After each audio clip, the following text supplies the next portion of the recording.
আচ্ছা, একই ফ্যামিলিতে বা একই পরিবারে দুই ব্যক্তির জীবনে ঈশ্বর কার্য করেছে। আমরা দ্বিতীয় সাক্ষ্যকে শুনবো।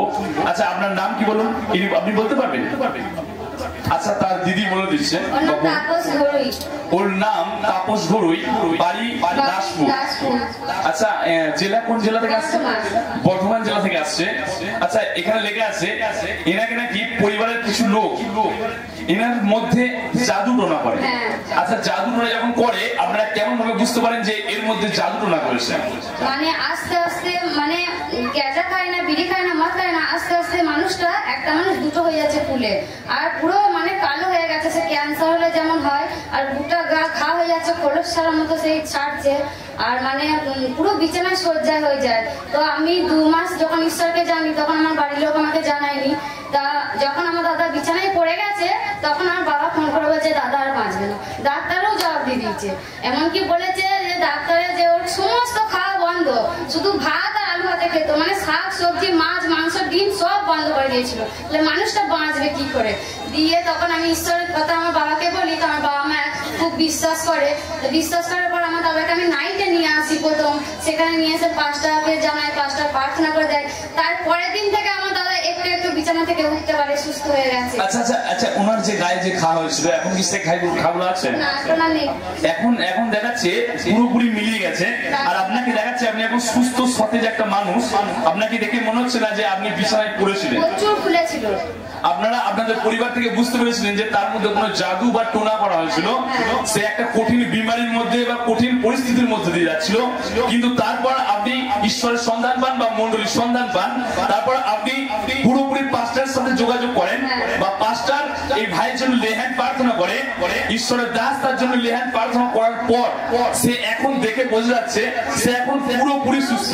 তার গায়ে যে ঘা হয়েছিল, সে ঘা থেকে পুরোপুরি মুক্ত হয়েছে। সে যে বেড সজ্জা হয়ে গেল, সে যে বিছানায় পড়ে গেছিল, সে বিছানা থেকে এখন উঠে এখন সুস্থ আছে, খায় গায় ঘোরে, কাজ করে, আরো অনেক অনেক কিছু করে, তাই তো? আবার কি এমনকি ডাক্তারে বলেছিল সে বাঁচবে না। আচ্ছা, এখন আপনার কি মনে হচ্ছে? আপনি এখন সুস্থ আছেন? এর মুখে এখন ফোনটা ধরবো। এখন আপনি পুরোপুরি সুস্থ। আচ্ছা, আপনি এখন চলতে পারেন, হাঁটতে পারেন। আপনার যে গায়ে ঘাগুলো হয়েছিল সেগুলো কি এখন ভালো হয়ে গেছে? এখন পুরোপুরি মিলে গেছে। এখন আপনার মনে হয় না যে কেউ জাদু করেছে, কেউ টোনা করেছে আপনাকে? আপনি এই মন্ডলীতে আসার পর বা ঈশ্বরকে জানার পর এখন আপনার মনে হয় যে আপনার জীবনে আর কিচ্ছু নেই, আপনি এখন পুরোপুরি মুক্ত আছেন, তাই তো? ঈশ্বরের নামে জোরদার মহিমা করবো।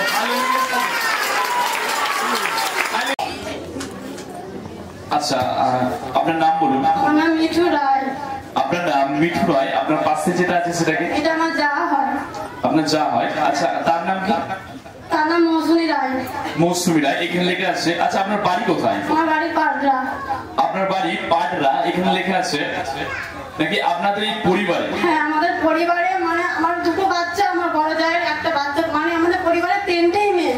তো আমি প্রভুর কাছে খুব কাঁদতাম। আমার যতক্ষণ ডেলিভারি ছিল এত কাঁদতাম, আমার স্বামী আমার সাথে ঝগড়া করতো। আচ্ছা আচ্ছা আচ্ছা, আপনি কেন কাঁদতেন? মানে 3টেই মেয়ে হওয়ার কারণে আপনি কাঁদতেন?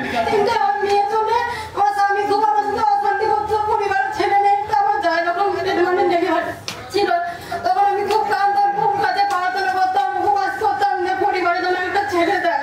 তো আমার জায়ের বাচ্চা হয়েছে, ছেলে সন্তান। আচ্ছা, আপনি আপনাদের পরিবারে বাচ্চা জন্ম নিয়ে নাকি মেয়ে হতো, আর আপনাদের পরিবারে অনেক রকম কথা শুনতো তো আপনাদের এই কারণে?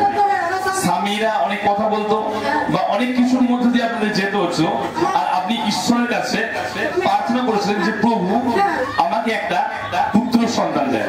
আমার জায়ের জন্য দেয়। আমার যা আছে কি আছে, আমার জায়ের নেই, আমি মানে ভালোবাসবো, আমি দেখাশোনা করবো, তাই ঈশ্বর আমার কথা শুনেছে, তাই ঈশ্বরকে ধন্যবাদ দিই। হালেলুয়া। ঈশ্বরের বিশুদ্ধ মহিমা করবো। কঠিন পরিস্থিতির মধ্যে যেতে হতো, তাদের নাকি মেয়ে বাচ্চা হতো, আর সেই কারণে অনেক জীবিত পরমেশ্বরকে নিয়ে ঈশ্বরকে মহিমা দিতে আমরা কেউ ভুলবো না। ইমার্জেন্সি থেকে ঈশ্বরের জোরদার হালেলুয়ার সাথে আসুন আমরা সকলে ধ্যান সহকারে সাক্ষ্যকে শুনবো। আপনার নাম বলুন। আমার নাম সুমিত্রা রায়। আপনার নাম সুমিত্রা রায়। আচ্ছা, আপনার পাশে যে দাঁড়িয়ে আছে তার নাম? আমার নাতনি হয়। তার নাম কি? ওর নাম বৈশাখী রায়। তার নাম বৈশাখী রায়। আজ 12 বছর। আচ্ছা আচ্ছা, স্টপ স্টপ। আপনার বাড়ি কোথায়? আমার বাড়ি হচ্ছে ছালারপুর। সালারপুর। আচ্ছা, এখানে লেখা আছে ছোট থেকেই নাকি বিছানায় প্রস্রাব করে ফেলতো। 12 বছর বয়স, সে মানে 12 বছর বয়স পর্যন্ত সে বিছানায় পেচ্ছাপ করতো। আচ্ছা, তারপর কি হয়েছে নাকি লেখা আছে এর ফলে কঠিন পরিস্থিতি এসেছিল, আপনি অনেক ডাক্তার দেখিয়েছিলেন, তারপর নাকি কোনো লাভ হয়নি। আচ্ছা, কি হয়েছে তার জীবনে, ঈশ্বর কি কাজও করেছে আপনি সকল বিশ্বাসী জীবনে বা বিশ্বাসীদের বলুন।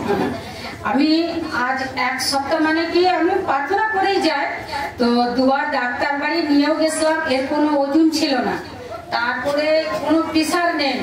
ডাক্তার বলছে কি হচ্ছে, এত কিছু মেয়ে ওর বয়স হয়েছে, যেহেতু একটু তো প্রেশার থাকা দরকার, কিছুই নেই। তা এবারে যখন গেলাম দেখছি ওর প্রেশার এসেছে, ওজন 1 কেজি বেড়েছে।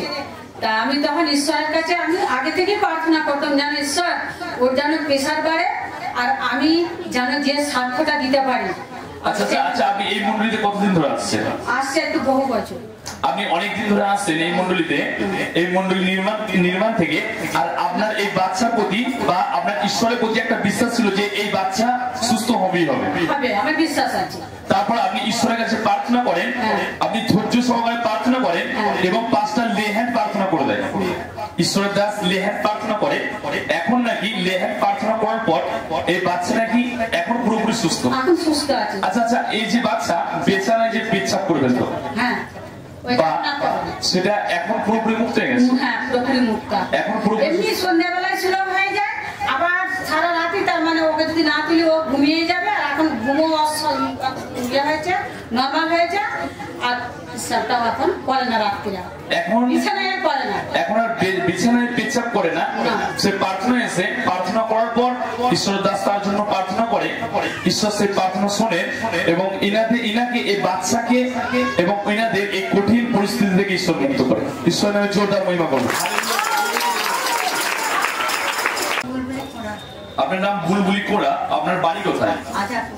আপনি আজাপুর থেকে আসছেন। এখানে লেখা আছে 25 বছর ধরে দুষ্টু আত্মার কবলে নাকি পড়েছিলেন। আপনি বলেছিলেন? আচ্ছা, আপনি বুঝতে পেরেছেন কেমন করে যে আপনাকে দুষ্টু আত্মা অ্যাটাক করেছে? আপনার কি সমস্যা হতো? আমার সমস্যা হতো পেটের যন্ত্রণা আর পায়খানা। আচ্ছা, আমরা একটু জোরে বলবো। পায়খানাও বন্ধ করে দিত আর পেটের যন্ত্রণা, প্রচুর পেটের যন্ত্রণা।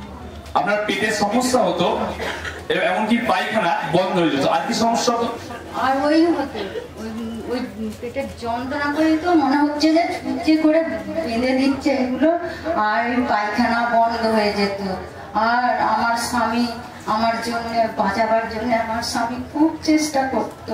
আপনার স্বামী কি করতো আপনার জন্য? আমার জন্য ওই ডাক্তারখানা যেত, এখানে ওখানে যেত। আপনার স্বামী আপনার যে সমস্যার মধ্যে পড়েছিলেন, আপনার পেটে যন্ত্রণা এমনকি পায়খানা, এই কারণে আপনার দুষ্ট আত্মার অ্যাটাক ছিল আপনার জীবনে। আর আপনার স্বামী সেটা বুঝতে পারে। আপনার স্বামী অনেক জায়গায় গেছেন, এমনকি সে অনেক ডাক্তারের পরামর্শ নিয়েছে। এখানে লেখা আছে ডাক্তারের পরামর্শ নেওয়ার পর নাকি আপনি সুস্থ হননি। না, সুস্থ হয়নি। আচ্ছা, আপনি কি করে সুস্থ হয়েছেন সেটা সকলের সামনে। আমাদের একটা দাদা রাস্তার ধারে, ও আমায় বলেছিল যে ওখানে যিশুর পথে চল, দেখবি তোর রোগ সব সুস্থ হবে। আপনার এক দাদা, আপনাদের পাড়া প্রতিবেশী বা আপনার কেউ দাদা হয়, সে নাকি আপনাকে ঈশ্বরের সন্ধান দেয়, যিশু খ্রিস্টের কথা বলে আর এই মন্ডলীর কথা বলে। তারপর এই দাদা এনে আর এই মন্ডলীতে এসে আমি 1 বছর ধরে আসছি, এখন সুস্থ রাখছি। আচ্ছা, আপনার দাদা আপনাকে এই মন্ডলীতে এনেছিল, দিয়ে তারপর আপনি 1 বছর ধরে এই মন্ডলীতে আসছেন। এখন আপনার কি সেই যন্ত্রণা বা সেই পায়খানার প্রবলেম আছে? কোনো সমস্যা হয় না? আর কিচ্ছু নেই, এখন পুরোপুরি সুস্থ। হ্যাঁ, এখন পুরোপুরি। ঈশ্বরের নামে জোরদার মহিমা করবো। আচ্ছা, আমরা ওনার জন্য ওনার দাদাকে অনেক